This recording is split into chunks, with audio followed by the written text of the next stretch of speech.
Assalamualaikum warahmatullahi wabarakatuh. Barnoota keenya ka torban torbaaniin sagantaa afaan Oromoo itti fufee jira. Har'a barnoota torbaffaatti dhufnee jirra. Barnoota kana jalatti akaakuu uumama sagalee afaan Oromoo. Uumamni sagalee afaan Oromoo sagalee gabaabaa, dheeraa, laafaa, jabaa, sagalee wal makaa, hudhaa, irra buta yookaan irra butaa kanaan ala hin ta'u. Barreeffama afaan Oromoo kamuu yennaa keessa deemtanii ilaaltanii jettan yookaan barreessani sagaleen uumamu kamuu jechoonni uumamu kamuu kanniinuma keessa dhuma jechuudha. Akkuma kana keessa dhuma. Isaan kanneen tokko tokkoon bal'ifnee ilaalaa deemna jechuudha. Sagalee gabaabaa, sagalee dheeraa yookaan jechoota sagalee gabaabaa of keessaa qabu, jechoota sagalee dheeraa of keessaa qabu, laafaa of keessaa qabu, jabaa of keessaa qabu, makaa of keessaa qabu. Makaa jechaan jabaaf dheeraa, gabaabaaf dheeraa, jabaaf laafaa waan akkasii of keessaa qabaatu. Hudhaa, irra buta kanneen cufa isaatiiyyuu dhawaataan itti dhufnee baranna jechuudha. Mee addaaf akka fakkeenyaatti jechoota sagalee dheeraa jabaa haa ilaalluuti. Jabaa dheeraa. Sagaleen kun gama lamaanitti dheeraadha. Gara boodaatti dheeraa jabaadha. Daabboo, baa dubbifamaan lama, dubbachiiftuunis lama. Asitti dubbifamaan lama gara duraatitti jechootuma sagalee lama qofaati. Daabboo, boolleen jabaataa dheerallee kunillee dheeraadha jechuudha. Gara duraatti illee dheerataa, gara boodaatti illee dheerataa ammoo jabaadha.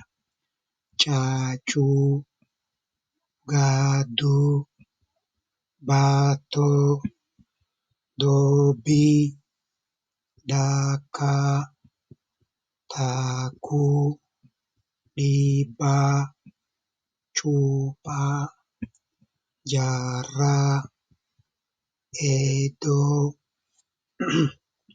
taakkuu, lamarra deebi'ee dhiifama.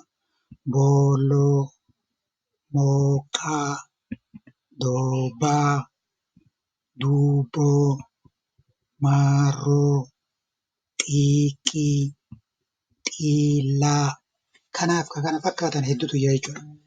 Kun jechoota sagalee dheeraa ammallee jabaa jechuudha. Akaakuu hagam of keessaa qabaa? Sagalee lama qofa qabaa. Ammas dheeraadha. Ammas jabaadha jechuudha. Dheeraa jabaa jechuudha. Kana akaakuun lamaan inni of keessaa qabu sun maalinni? Akaakuuwwan gubbaa kanatti dubbanne kana keessaa jechoota gabaabaa, dheeraa, laafaa, jabaa, makaa, hudhaa, irra buta kan jenne kanneen keessaayi dheerinnaa fi jabinna of keessaa qaba sagaleen kun. Dheerinnaa fi dheerallee jaballee. Yoo asitti agartan caa dheeraa, cuu dheeraa jabaa. Jabinni sagalee kan mirkanaa'uuni dubbifamaan marroo lama yennaa irra deebi'ee barreeffame jechuudha. Akkuma agartan kan dubbifamaan daa jedhamu asitti marroo lama barreeffamee jira. Dachaa ta'ee barreeffame. Inni kun maal mul'isa? Sagaleen sun jabaa ta'uu isaa mul'isa jechuudha. Dheerinni sagalee ammoo kan irratti hundaa'u yookaan dheerinni sagalee kan mirkanaa'uun kan beekamuuni dubbachiiftuun dachaa lama taatee barreeffama. Dubbachiiftuun haa jedhamtu asitti lama taateerti.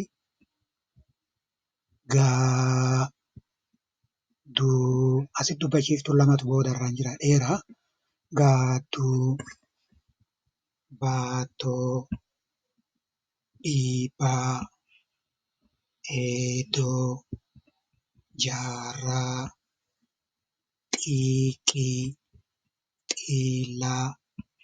Bifuma kanaan yoo ilaaltan jechoota sagalee lamaati. Ammallee wanti isin ilaaluu qabdan jechoota sagalee lamaati. Dheeraadha.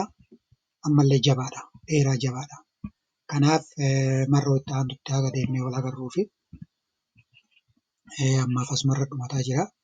Yoo gaafii qabaattan iimeela kanaan barreessaa na ga'uu danda'a jechuudha. Yookaan yuutuubii keenya jala seenaatii achumaanii wanna godhaa. Assalaamu alaikum warahmatullaahi wabarakaatu.